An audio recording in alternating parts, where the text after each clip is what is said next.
Bye phone എടുക്കുന്നില്ല. ഒരു ഡൽഹിക്കാരൻ ബായിയാണ്. കുറച്ചായിട്ട് ഇപ്പോൾ പേജിൽ സെയിലും നടക്കുന്നില്ല, ഒന്നും നടക്കുന്നില്ല. അപ്പം ഞാനിങ്ങനെ ചാറ്റ് ജി ടി പിന്നോട് ചോദിച്ചു എന്താണ് ഇതിന് കാരണം. അപ്പോൾ പുള്ളിക്കാരി പറഞ്ഞു റീൽ ചെയ്യണമെന്ന്. എന്ത് ചെയ്യും അതറിയത്തില്ലല്ലോ.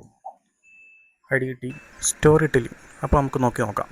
ഉണ്ടായിരുന്നൊരു നല്ല ജോലി 2025 ഡിസംബർ 31 നിർത്തിയിട്ട് പുതുതായിട്ട് 2026 പുതിയ പരിപാടി പിടിക്കാൻ വേണ്ടിയാണ് നാട്ടിലേക്ക് വന്നിട്ടുണ്ടായിരുന്നത്. ഓൾറെഡി അവിടെ നിന്ന് ഇറങ്ങിയ സമയത്ത് തന്നെ ഒരു ഹിന്ദിക്കാരൻ ബായിനെ സെറ്റാക്കി സ്റ്റോക്കിൻ്റെ കാര്യമൊക്കെ സംസാരിച്ച് എല്ലാം ക്ലിയർ ആയിട്ടിരിക്കുകയായിരുന്നു.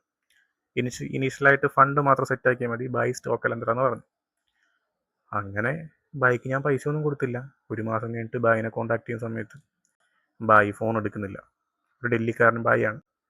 സോ അവിടെ എനിക്ക് പാളി ഫസ്റ്റ്. അങ്ങനെ ഇരിക്കെ പൈസ ഇവിടെ നിന്നും കിട്ടാത്ത അവസ്ഥ വന്നു. എനിക്ക് അമ്മ കുടുംബശ്രീയിൽ നിന്ന് ലോണായിട്ട് പൈസ എടുത്തു തന്നു.